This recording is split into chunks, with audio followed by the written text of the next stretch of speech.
Alhamdulillah. Alhamdulillahilladzi arsala rasulahu bil huda wa dinil haq liyuzhirahu 'alad dini kulli wa kafa billahi syahida. Asyhadu an la ilaha illallah wa asyhadu anna Muhammadan abduhu wa rasuluh. Allahumma salli wa sallim ala Muhammad wa ala alihi wa sahbihi wa man tabi'ahu hudah. Ma'asyiral muslimin, usikum wa nafsi bitaqwallah faqad fazal muttaqun. Ittaqullaha haqqa tuqatih wa la tamutunna illa wa antum muslimun. Fatazawwadu fa inna khairaz zadi taqwa.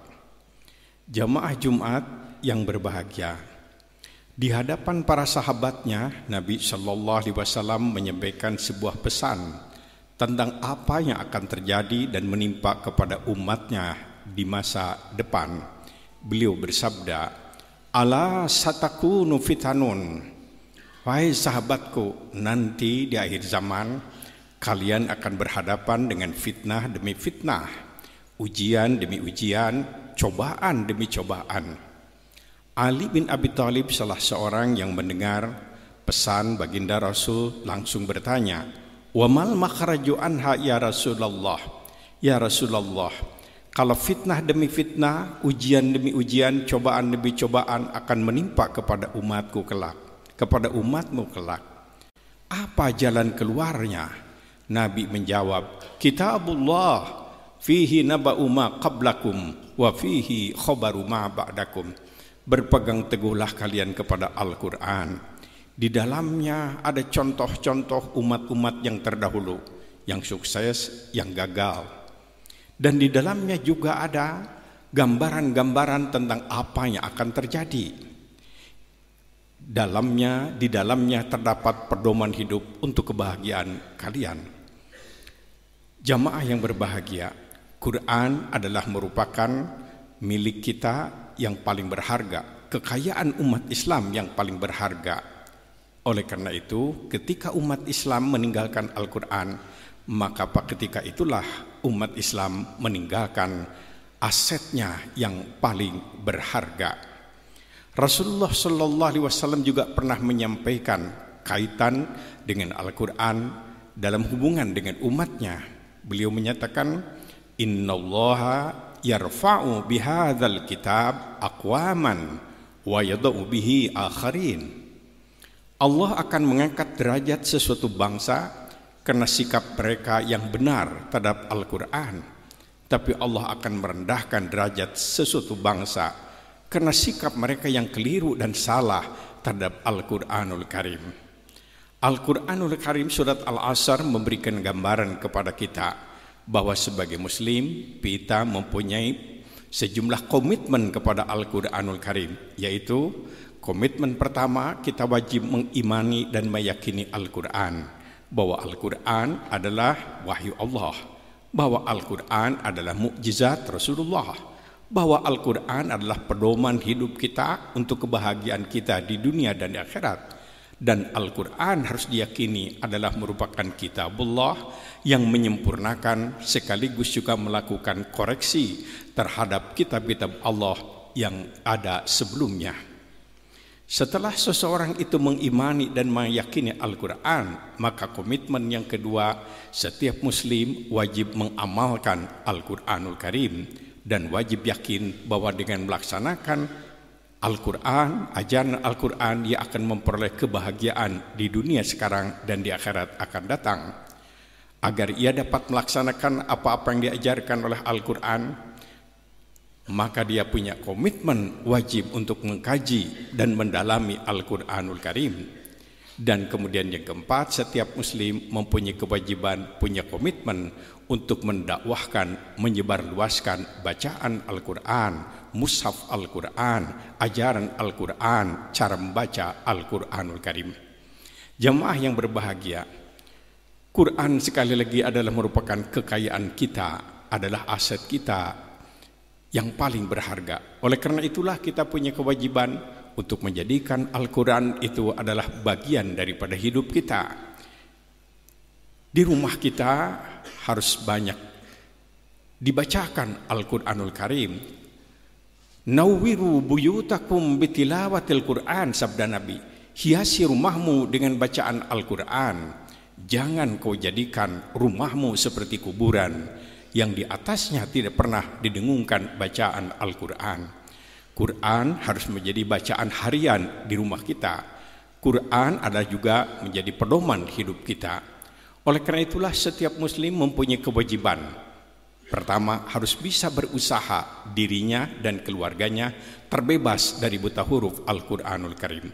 Dan inilah kerja kita semua, di mana umat Islam harus berusaha bisa membaca Al-Quranul Karim. Nabi mengingatkan, menyesal kamu kalau kamu mati dalam keadaan tidak bisa membaca Al-Quranul Karim.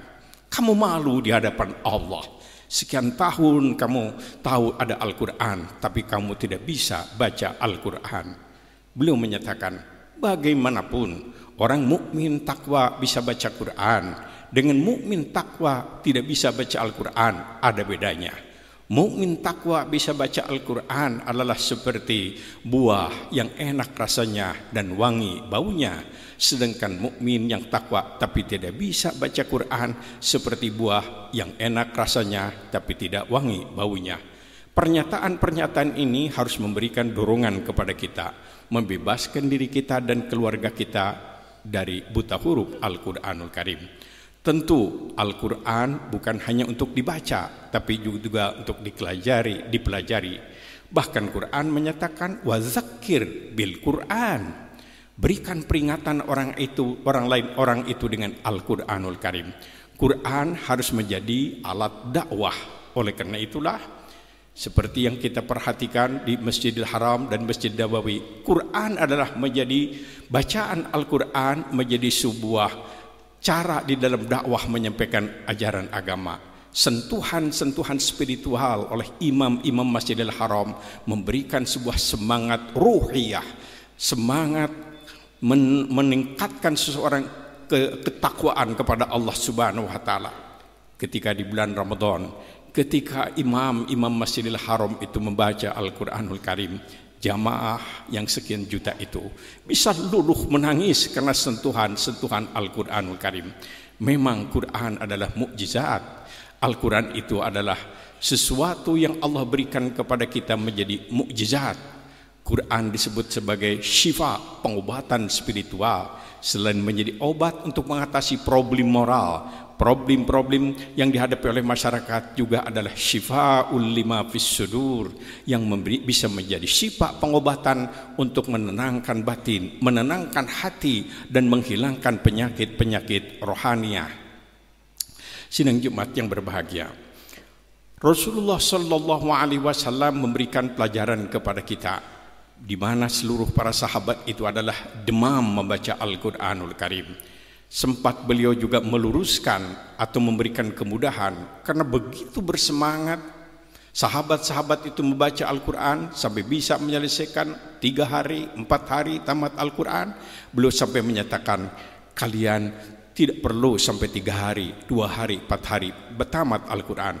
Cukuplah kalian membaca 30 hari Al-Quran, 1 bulan.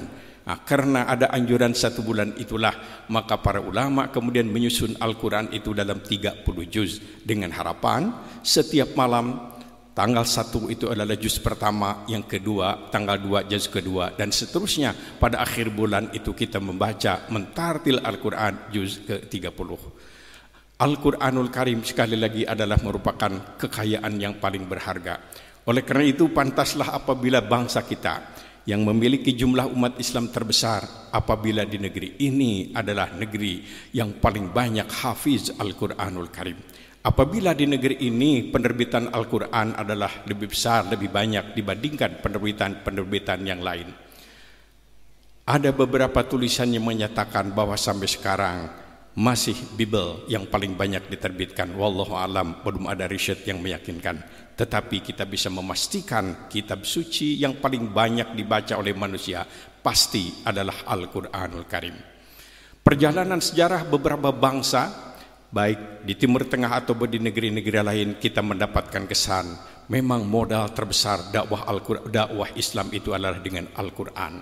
Sebab ketika Al-Quran itu apapun isinya dibacakan kepada umat, tidak ada yang tersinggung, tidak ada yang merasa dikecewakan, dan tidak ada pula orang yang merasa dirugikan. Sebab sentuhan Al-Quran sekaligus adalah sentuhan mukjizat. Seorang tokoh mengatakan, sampaikan terus Al-Quranul Karim. Pada saat ini mereka tidak mau terima Al-Quran, pada saatnya nanti dia akan terima. Sampaikan terus, karena Quran adalah syarat dengan mukjizat. Mudah-mudahan dorongan ini menjadi bagian daripada ikhtiar dan usaha kita untuk membangun keberkahan negeri ini adalah dengan menjadikan Al-Quran bacaan rutin umatnya, dengan menjadikan masjid sebagai tempat pengkajian, pendalaman Al-Quran, dan menjadikan rumah kita masing-masing menjadi tempat dibacanya Al-Quranul Karim, tartil Al-Quran, dan tahsin Al-Quranul Karim. Allah Subhanahu wa Ta'ala akan memberikan curahan rahmat dan barakah kepada mereka yang demam Al-Quran, yang selalu rindu Al-Quran, yang bibir dan lidahnya banyak membaca kalamullah Al-Quranul Karim. Quran adalah wahyu Allah, mukjizat Rasulullah, sekaligus adalah Quran merupakan pedoman hidup kita, dan sekaligus di dalamnya terkandung semacam kompendium ilmu pengetahuan. Dengan Al-Quran insyaallah kita akan memperoleh ketentraman dan kebahagiaan dalam hidup. Semoga Allah Subhanahu wa Ta'ala senantiasa memberikan bimbingan dan pimpinan kepada kita untuk melaksanakan komitmen Al-Quran, mengimani Al-Quran, membaca, mempelajari Al-Quran, mengamalkan Al-Quran, dan menyebarluaskan serta mendakwahkan Al-Quranul Karim. Aqulu qawli hadza fastaghfirullahal azim innahu wal ghafurur rahim.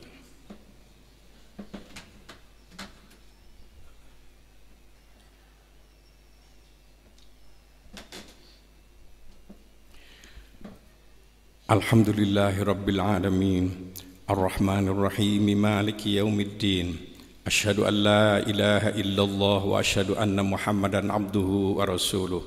Allahumma salli wa sallim ala Muhammad wa ala alihi wa sahbihi wa man tabi'a hudah. Ma'asyiral muslimin, usikum wa nafsi bitaqwallah faqad fazal muttaqun. Ittaqullaha haqqa tuqatih wa la tamutunna illa wa antum muslimun. Fatazawwadu fa inna khairaz zadi taqwa. Jamaah Jumat yang berbahagia, Quran adalah menjadi alat pemersatu umat Islam. Sebab apapun mazhab, apapun organisasi, dan apapun alirannya, Qurannya adalah sama. Kita bisa berbeda pendapat dalam hal-hal yang lain, tetapi semua umat Islam sepakat bahwa Quran adalah merupakan wahyu Allah dan pedoman hidup kita. Oleh karena itu, ketika kita kembali kepada Al-Quranul Karim, maka kita akan memperoleh ada titik temu untuk meminimalkan potensi-potensi konflik, potensi-potensi perpecahan, dan ataupun hal-hal yang tidak nyaman dalam pergaulan kita sesama muslim. Karena semua kita sepakat Quran adalah pedoman hidup kita. Pada zaman Rasulullah sallallahu alaihi wasallam kita menemukan sejumlah peristiwa di mana orang-orang yang waktu itu yang tidak bisa berdialog, tidak bisa mendengarkan ajaran dakwah, tetapi ketika mereka mendengar bacaan Al-Quranul Karim, kemudian mereka tidak bisa memberikan jawaban kecuali harus berkesimpulan, yaitu Quran adalah wahyu Allah. Quran adalah merupakan wahyu Allah dan sekaligus mukjizat dari Rasulullah sallallahu alaihi wasallam. Kita bisa mencatat sejumlah nama-nama sahabat yang kemudian mereka itu luluh fikirannya kemudian untuk menyatakan diri menjadi muslim, seperti Umar bin Khattab dan sejumlah nama-nama besar sahabat. Mereka masuk Islam karena mendengar bacaan Al-Quranul Karim. Dan kita juga bisa membaca sejumlah buku, banyak saudara-saudara kita yang semula tidak beragama Islam, akan tetapi mereka merasa tersentuh karena Al-Quranul Karim. Oleh karena itu, tanpa ragu-ragu kita tebarkan terus Al-Quran, kandungan Al-Quran, tahsin bacaan Al-Quran. Kemudian juga adalah tentu keunggulan-keunggulan yang ada pada Al-Quranul Karim. Marilah kita jadikan Al-Quran sebagai bagian daripada hidup kita, bacaan harian kita, hiasan rumah kita, dan juga Quran harus dijadikan sebagai bagian dari warisan kita kepada keturunan kita. Dengan Al-Quran itulah insya Allah kita akan memperoleh ridho Allah sebagaimana yang sering kita nyatakan bahwa semua hidup kita adalah untuk mendapatkan ridho Allah. Hanya kepada Allah kita berserah diri, karena hanya Allah lah yang bisa menentukan segala-galanya. Allahumma ighfir lil muslimina wal muslimat wal mu'minina wal mu'minat al ahya'i minhum wal amwat. Allahumma rabbana la tuzigh qulubana ba'da idh hadaitana wa hab lana min ladunka rahmah innaka antal wahhab. Allahumma arinal haqqa haqqa warzuqna ittiba'ah wa arinal batila batila warzuqna ijtinabah. Rabbana la tu'akhidhna in nasina aw akhtana. Rabbana wa la tahmil alaina isran kama hamaltahu ala alladhina min qablina. Rabbana wa la tuhammilna ma la taqata lana bi wa'fu anna waghfir lana warhamna anta maulana fansurna alal qaumil kafirin. Allahumma inna nas'aluka ridhoka wal jannah wa na'udzubika min sakhatika wan nar. Rabbana atina fid dunya hasanah wa fil akhirati hasanah wa qina adzaban nar. Subhana rabbika rabbil izzati amma yasifun wa salamun alal mursalin walhamdulillahi rabbil alamin. Amin ya Allah ya rabbal alamin.